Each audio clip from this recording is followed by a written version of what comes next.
Alors, si je devais étudier en Belgique, qu'est-ce que je devais faire en tant qu'Africain?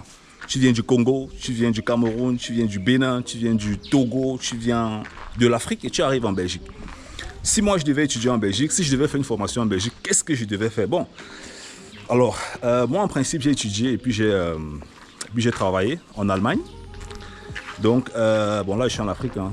Voilà, tu dois reconnaître un peu le décor, les activités entrepreneuriales. Voilà, on se balade un peu au quartier comme ça, on fait 2-3 vidéos. Et puis on repart au boulot, continue de bosser. Donc si je devais étudier en Belgique, qu'est-ce que je devais faire?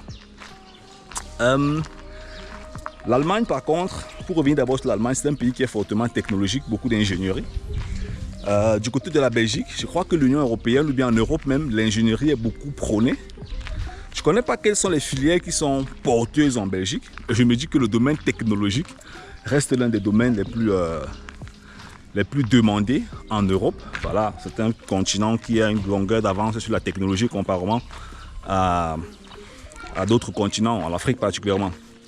Donc, j'aurais opté beaucoup plus pour un truc technologique. Hein? Technologique pourquoi? Pas pour rester ingénieur à vie. Parce que quand tu es un ingénieur, hein, quand tu es un ingénieur et que tu travailles dans un domaine, l'ingénierie ouvre dans ta tête une façon de réfléchir que tu peux intégrer en entrepreneuriat et te développer. Donc, parce que tu es ingénieur, l'ingénierie te permet de développer beaucoup d'autres qualités secondaires. Ça, c'est la première chose. La deuxième chose, en fait, c'est que dès le premier jour arrivé en Belgique, je vais rapidement comprendre comment est-ce que la vie fonctionne en Belgique. Il y a les grands frères là-bas, il y a les tontons et les tatas. Mais indépendamment de ça aussi, il sera question pour moi de comprendre comment investir aussi en Belgique. Okay? Comment investir en Belgique, qu'est-ce qu'on peut faire, comment est-ce que ça fonctionne. Voilà, on aura quoi? On aura de l'immobilier, on aura les investissements dans les marchés boursiers, on aura beaucoup de choses, comment créer aussi son entreprise de ce côté-là.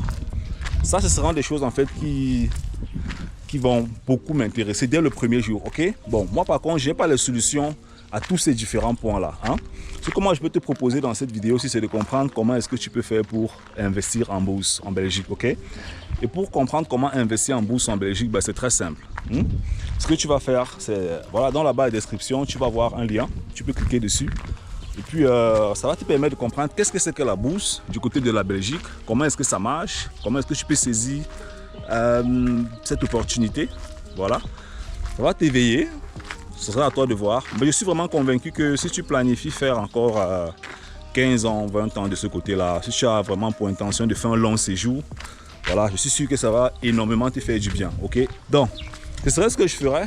Dans la barre de description, voilà, tu as exactement un lien et tout. Voilà, tu peux saisir ton opportunité, comprendre comment tu peux investir en Belgique dès le premier jour. Et puis, nous, on va se voir de l'autre côté, ok? Allez, bye bye.